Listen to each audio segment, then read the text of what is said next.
Vie de quartier avec Carl Malade, le groupe du Lac-Saint-Jean qui lance aujourd'hui un tout premier album qui s'intitule Rue des Malaises. On en parle avec un membre de la formation. Salut Frédéric Gagnon, comment ça va?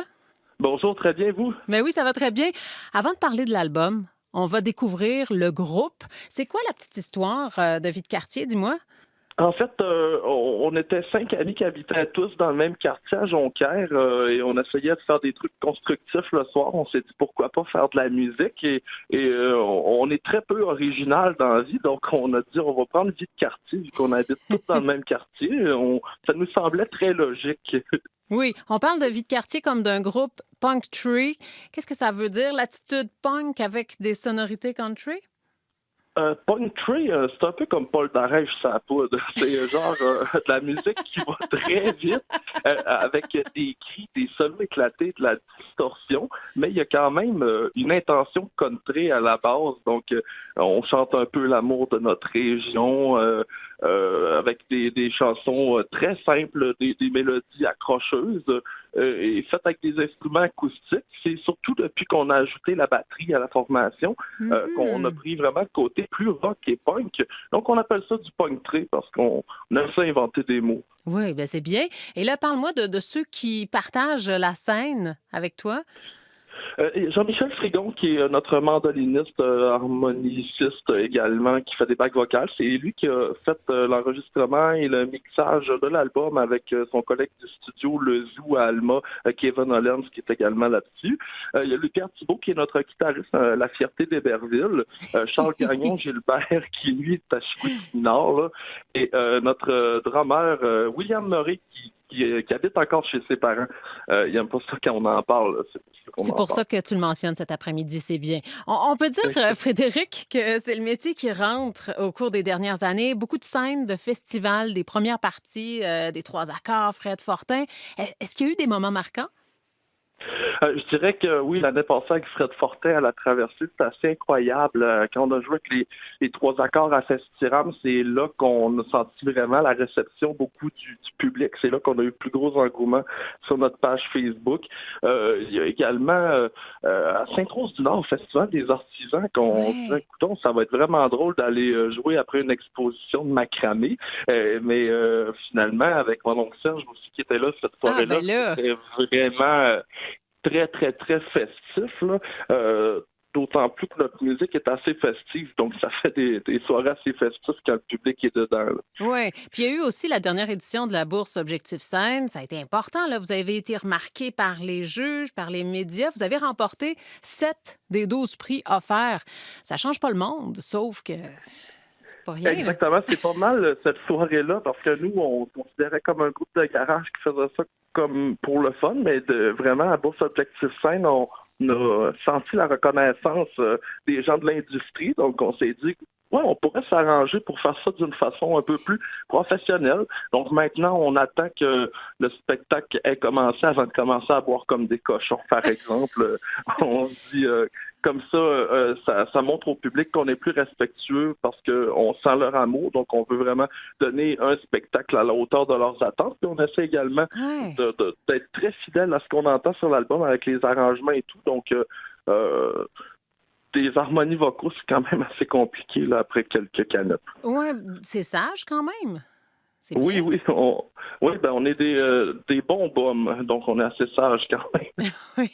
Puis, au cours des dernières années aussi, vous avez réussi à faire votre marque dans plusieurs régions du Québec. Puis, c'est important de le mentionner. Charlevoix, le Bas-Saint-Laurent, la Gaspésie. Qu'est-ce qui se passe? Ben, c'est surtout depuis qu'on a lancé notre extrait radio Carl Malade Oui. en novembre avec Jason de Paja Communication, que vraiment, là, on a senti un engouement supplémentaire dans les régions. Donc, la Côte-Nord, ça a vraiment été immédiat. Un show s'était booké très rapidement, une belle réception. Charlevoix, c'est cool. Je traversais Charlevoix récemment. On s'est entendu également. La Gaspésie, on a trois dates, pardon, qui s'en vient là pour la tournée de l'album au courant du printemps. et aussi des festivals qui s'en viennent, une date à Montréal également. Puis là, c'est certain, avec l'album qui sort aujourd'hui, c'est un peu là que je me lance également dans le booking pour vraiment maximiser nos opportunités de se ramasser sur des scènes. Oui, alors on va en parler de cet album qui est lancé aujourd'hui. Vie de quartier, bon, c'est le quartier à Jonquière. La rue des Malaises, elle est située où? La rue des Malaises, c'est la rue des Mélèzes à Alma, en fait, que c'est tout simplement où j'habitais que j'ai composé beaucoup de mes chansons dans cet Ouais. appartement-là.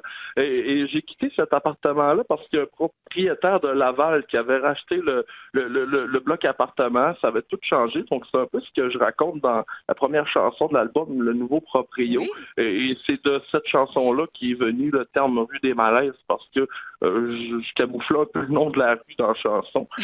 Puis on s'est dit vie de quartier, rue des Malaises, me semble qu'il se passe de quoi. C'est une belle continuité. C'est Oui. pour ça on s'est rendu là. Alors, tu viens d'en faire mention. C'est toi qui signes les textes de l'album. Tu as écrit les 12 chansons. Qu'est-ce qui t'inspire? Bon, là, on a entendu le proprio, là, mais qu'est-ce qui t'inspire de façon générale? De façon générale, je m'inspire de ma vie de tous les jours. Tout simplement, disons, autant dans la balade découvreur que c'est un ami qui travaille pour mon père qui a une compagnie de construction, puis lui, il faisait le party le soir, puis il rentrait poquer le matin. Donc souvent, je m'inspire de des banalités comme ça. Sinon, disons, pour mes 40 ans, c'est une de mes ex-conjointes qui me dit arrête de faire le party, tu vas mourir à 40 ans. Fait que ça m'a inspiré cette chanson-là. Donc, on aime beaucoup faire à croire à nos parents que c'est de la comédie, mais finalement, on est beaucoup quand même collé sur notre réalité là, sur cet album-là. C'est ce qui m'inspire vraiment beaucoup. Et raconte-moi, ça s'est passé comment l'aventure en studio pour l'enregistrement? Eh bien, ça a été quand même assez spécial. Ça s'est fait en deux parties. L'album, on prévoyait de sortir fin 2020, début 2021. On a tout ralenti ça à cause de la pandémie. On trouvait que sortir un album festif pour faire le party dans une pandémie, c'était pas vraiment le bon moment. Donc, on a profité d'une année supplémentaire pour amener des arrangements, retravailler des textes. Il y a des chansons qu'on a tout réenregistré de A à Z en gardant simplement que la batterie et la contrebasse originale.